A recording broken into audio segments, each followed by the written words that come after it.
Normal గా pregnancy అనేది uterus లో ఉండాలి. అలా కాకుండా కొంతమందికి బయట కూడా ప్రెగ్నెన్సీ వస్తుంది. అంటే ట్యూబ్ లో రావచ్చు, గర్భసంచి మూతి దగ్గర రావచ్చు, పొట్టలో కూడా కొన్నిసార్లు ప్రెగ్నెన్సీ వస్తుంది. దాన్ని ఏంటంటే ఎక్టోపిక్ ప్రెగ్నెన్సీ అంటాం. ఎక్టోపిక్ కి డిఫరెంట్ లొకేషన్స్ ఉంటాయి. అదే ముందు చెప్పుకున్నట్టుగా సర్విక్స్ లో రావచ్చు, ఓవేరియన్ ప్రెగ్నెన్సీ ఉండొచ్చు, కుట్ల మధ్యలో రావచ్చు, దాన్ని స్కార్ ఎక్టోపిక్ అంటాం. పొట్టలో కూడా రావచ్చు, దాన్ని అబ్డామినల్ ప్రెగ్నెన్సీ అంటాం. దీంట్లో మోస్ట్ కామన్ ట్యూబ్ లో రావడం. ఇప్పుడు ఆ ట్యూబల్ ఎక్టోపిక్ గురించి తెలుసుకుందాం. ఈ ఎక్టోపిక్ ప్రెగ్నెన్సీ రావడానికి కారణాలు ఏంటో చూద్దాం. ఫస్ట్ కాజ్ ఏంటంటే ఇన్ఫెక్షన్స్ వల్ల ఏమవుతుంది అంటే ట్యూబ్ లో ఉండే హెయిర్ లైక్ స్ట్రక్చర్స్ ని సీలియా అంటాము.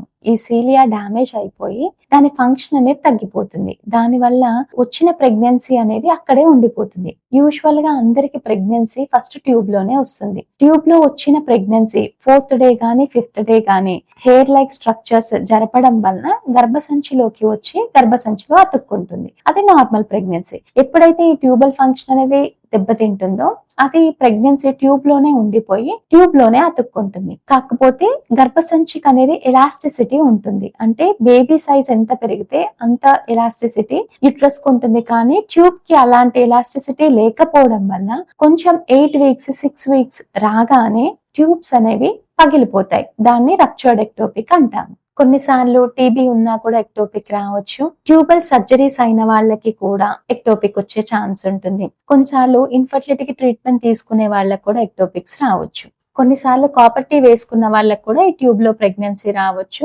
ముందు ప్రీవియస్ గా ఎక్టోపిక్ వచ్చిన వాళ్ళకి కూడా ఒక 20 to 30% మెంబర్స్ లో రికరెన్స్ ఉండొచ్చు. మళ్ళీ ఎక్టోపిక్ ప్రెగ్నెన్సీ ఎలా తెలుస్తుంది అంటే యూజువల్ గా పీరియడ్ మిస్ అయినప్పుడు డాక్టర్ దగ్గరికి వెళ్తారు. వాళ్ళు స్కాన్ చేసినప్పుడు గర్భసంచిలో కనుక బేబీ కనిపించట్లేదు అంటే మీకు ఒక బ్లడ్ టెస్ట్ అడ్వైస్ చేస్తారు. అది సీరం బీటా హెచ్సిజి.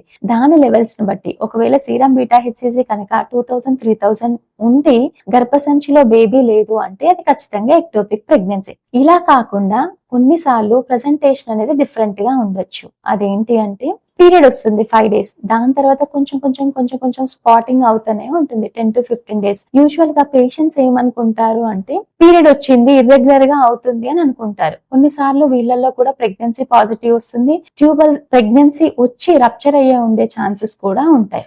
కొన్నిసార్లు ఏమవుతుంది అంటే 5 days ముందు నుండే స్పాటింగ్ స్టార్ట్ అవుతుంది. అది కంటిన్యూ అవుతుంది స్పాటింగ్ 10-15 days. అట్లాంటి వాళ్ళకు కూడా ఎప్పుడు పీరియడ్స్ ఇర్రెగ్యులర్ గా ఉన్నా, ఇర్రెగ్యులర్ బ్లీడింగ్ ఉన్నా కూడా ఒక ప్రెగ్నెన్సీ టెస్ట్ చేసుకోవడం అనేది మంచిది. ఇర్రెగ్యులర్ స్పాటింగ్ బ్లీడింగే కాకుండా వీళ్ళకి పెయిన్ ఉంటుంది, గిడ్డినెస్ ఎక్కువగా ఉండడం, ఇలాంటి లక్షణాలు కూడా ఉండొచ్చు. చాలా మంది పేషెంట్స్ ఏమడుగుతారు అంటే ట్యూబల్ లో ప్రెగ్నెన్సీ అయితే వచ్చింది కదా, మరి దాన్ని కంటిన్యూ చేయలేమా అని అడుగుతారు. కంటిన్యూ చేయలేము. చేస్తే గనక ట్యూబ్ రప్చర్ అయ్యే ఛాన్సెస్ చాలా ఎక్కువగా ఉంటాయి. ఆ ప్రెగ్నెన్సీని మనం ట్రీట్ చేసుకోవాలి. దానికి 2 రకాల ట్రీట్మెంట్ అవైలబుల్ గా ఉంది. ఒకటి ఇంజెక్షన్ ఇవ్వచ్చు, 2 సర్జరీ చేసుకోవచ్చు. అది పేషెంట్ కండిషన్ ఎలా ఉంది, సైజ్ ఎంత ఉంది, ఎన్ని వీక్స్ ఉంది, బీటా హెచ్సిజి లెవెల్స్ ఎంత ఉన్నాయి అనే దాన్ని బట్టి పేషెంట్ కండిషన్ ని బట్టి సర్జరీయా మెడికల్ మేనేజ్మెంట్ అనేది చేస్తాము.